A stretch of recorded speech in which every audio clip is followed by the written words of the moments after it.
Welcome, my beautiful 10th graders, to another week of learning, another week of communicating with you. We so miss you, and we hope that wherever you are safe. All right, this week we'll be looking at the work Invisible Man by Ralph Waldo.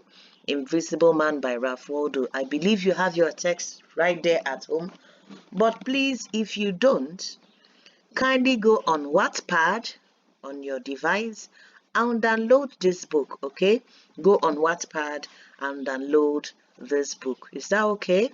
Good, so that we'll not have any excuses and so that we'll all be on the same page, all right? Good.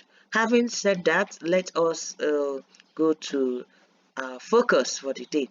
Our focus actually it will be to introduce the author of this work as well as introduce the work Invisible Man. All right, we look at the author, we look at the work itself. So at the end of this lesson, you should be able to answer questions raised or any concerns about this author. Before we move ahead, please stand. Let's take our class affirmation. Work hard, prosper, and grow. Tomorrow your efforts will show. Once every bird could not fly, spread your wings and soar high. I will always tell us, my people, there is no shortcut to success. Every success story has a retinue of hard work. All right, you need to work hard and then it will show.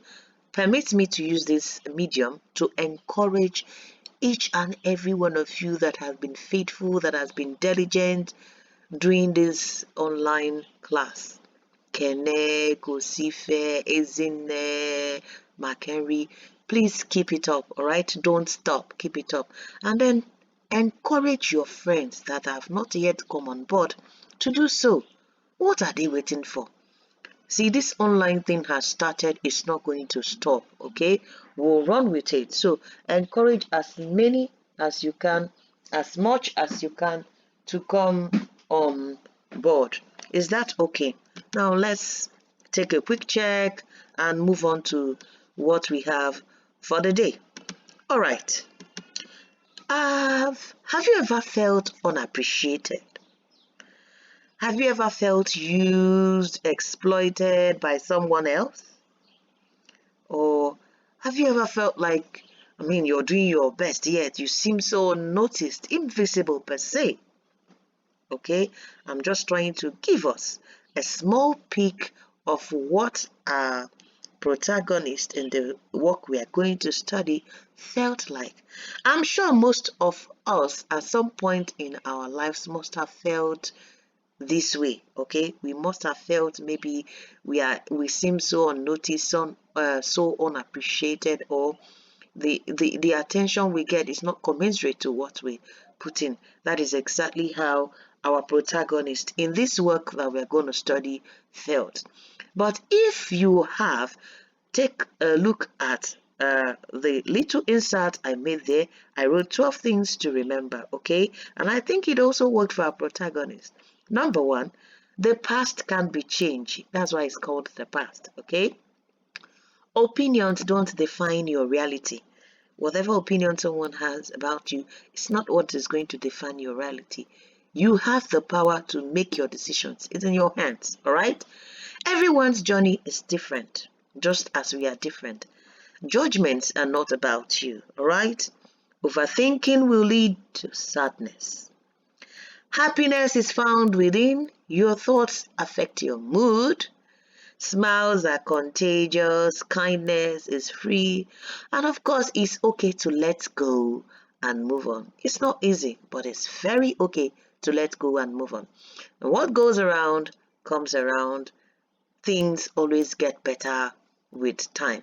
Having said that, let us move on to the author of this very work. Let us take a brief peek at the life of this man. All right, Ralph Ellison Waldo. Okay, born 1st March 1914 in Oklahoma, United States. Look at the period of his birth, 1914. And then I want you to have this at the back of your mind, the setting of his book and then his lifetime. Try to see if you can make any connection between these, okay? Try to see if you can make any connection between his lifetime and the setting he gave his book. All right, remember we said that literature, art takes its material, its sources from the environment. Well, just like everything in life, there is a time to be born, there is a time to die. Waldo died April 1994 of pancreatic cancer, right? He was a well-renowned writer, literary critic, and scholar. But he was best remembered and is best known for this book that we are going to study right now, The Invisible Man. Worthy of note is that he won a National Book Award in 1953 and National Medal for Arts in 1985. Impressive, you would say, right? Now, most of his works were published posthumously. Oh, that means they were published after he had already died. That's when the recognition, came. And of course, he has many works, essays, letters to his credit. I will implore you, please go online, research, read as much as you can find out about this man, about his work, about his life. But take it home with you that he was born 1st of March 1914 in Oklahoma, United States, and he died in 1994 of pancreatic cancer. He's a critic, a well-known writer, but is best remembered for this very work, The Invisible Man.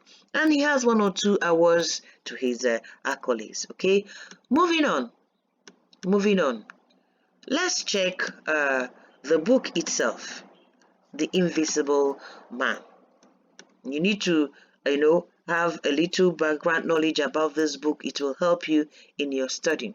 All right, this book was published in 1952, and this book very well addresses the social, intellectual, psychological issues faced by the African Americans in the early 20th century, including Black nationalism, the relationship between Black identity and Marxism, as well as issues of individuality and personal identity. Okay, this book we are about to study is just a book that portrays the life of African Americans in the early 20th century, in the 1920s and 30s.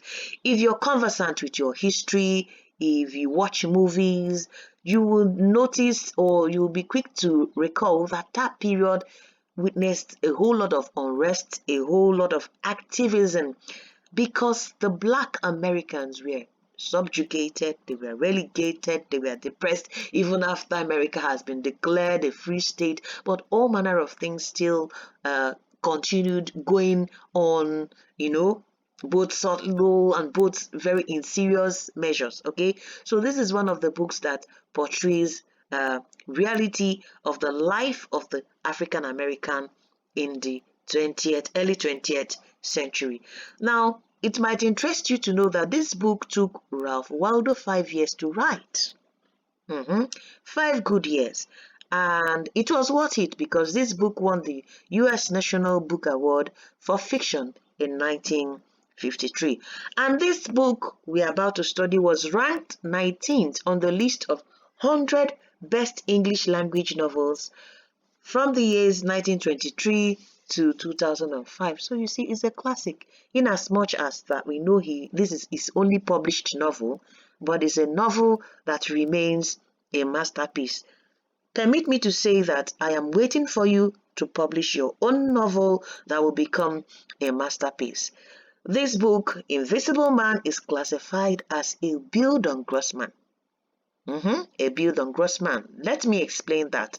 It is a genre of literature that focuses on the psychological and moral growth of the protagonist. What do I mean?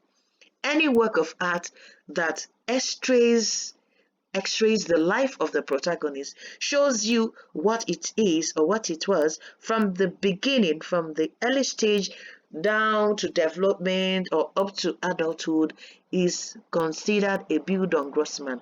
And this book is one of such, because our protagonist, we saw him evolve from a little black timid dude to the point where he said, no, enough is enough. I am tired of hiding in the dark. I am tired of being invincible. All right?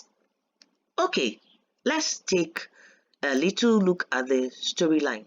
I will just touch it briefly on the surface. It is left for you to sit down and read it up and have clear knowledge and in-depth understanding about this book, so that you can attempt your questions concerning the plot and concerning the book. All right, the book is basically about a young man, the narrator, he's nameless, they didn't tell us his name, who lived in the south side of Chicago. This young man, because he was gifted in public speaking, he was invited to give a speech to some very important young men that came to his town. He did give the speech, and after his speech, he was rewarded with a briefcase containing a scholarship to a well-renowned black college. But before they gave him that briefcase, do you understand? He was humiliated. He was humiliated by these white men. They forced him to fight in a battle royale against other black young men, and they were all blindfolded in a boxing ring. Okay, and when this battle was finally over, these white men forced them to scramble over an electrified rock in an attempt to grab the gold coins they dropped for them there. So this gives you a clear picture of what these young men, passed through. At the end of the day, he, of course, got into college, and he was called upon by his rector to take one of the patrons, their white patrons, Mr. Norton by name, to take him around, show him all around campus, show him around the black community. Now, on Mr. Norton's request, this narrator takes him to some certain black areas. And your guess is as good as mine. Things became, awkward. Things became unsafe, and Mr. Norton was hurt one way or the other. And at the end of the day, the young man was expelled from school. But when he was expelled, he was given some letters of recommendation, and he was referred to New York, to start life all over again. But unfortunately, on getting to New York, he was moving to all the places they referred him to. And each of these places, they kept turning him down, until one of the sons of the men he was referred to was open enough to tell him, my brother, look at what is written in this letter. It's not actually a recommendation, but it's actually condemnation. You were written off in the letter, so it's a clear case of betrayal. So this young man helps him get a job in a pen factory, and his life and challenges continues from there. We see him evolving, getting into trouble, joining a brotherhood, and so many things. But as you read it, you understand. But the long and short of it, the summary of it is, as he joins this brotherhood, at a point he even decides to double cross them, because it's not what the values he thought they were representing. At a point he realized that, oh, come on, this is not it. This is not what I want. But he finds himself trapped in a riot, and in the course of running, he falls into a manhole. You know what a manhole is? In the streets of America, if you watch movies, you see all these little openings they have in their streets. These openings give them access to their canals, to their sewage system and their water system and all that. So he falls into one of these manholes, and what did the policemen do? They lock him in. As they lock him in, this young man now decides to make himself comfortable. He stays there, makes himself at home, gets 1,346 bulbs thereabout, and lights up that area and decides to stay there. But that's where, inside that manhole, inside that underground, he now narrates his story. He now tells us how his life began, how he has been through all the challenges, all the struggles, up to the point to where he got himself trapped in that underground home. But before the novel ends, or the ending of the novel, he tells us that it is time he feels he's ready to leave this underground home and become visible. It's time he comes up, as in he's tired of people seeing him as a stereotype, people seeing him as a group, instead of looking deeper to see him as an individual, to see him for what he really stands for. So all this while he feels he's invisible. He's invisible, not that he's not living, but he's invisible that they don't notice him. They don't notice him for who he is. And that's why I asked us in a quick check those questions I asked us. Do you feel that way sometime, or have you felt that way sometime? But if you have, no need to remain there. Remember the 12 points I told you to always remember and move ahead. Okay, let's take a quick recap of what we have done so far. I told us that this book is titled The Invisible Man. It was published in 1952 and it's Ralph Waldo's work, his only novel.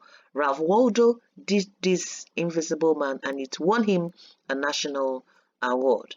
The book addresses the racial, intellectual, and social issues faced by African Americans in the 1930s. All right? He's classified as a build and gross man. Is a fiction. You remember what we say when a work is a fiction. Okay, it's made up, all right? But it took its materials from the society, but it's made up. It's not real, okay? They're all fictitious. All the characters are made up. Though Ralph Waldo says he is not complaining, he's not protesting like the likes of Richard Wright and Native Son and the rest of them, that this book is just trying to bring out what he sees as he sees it.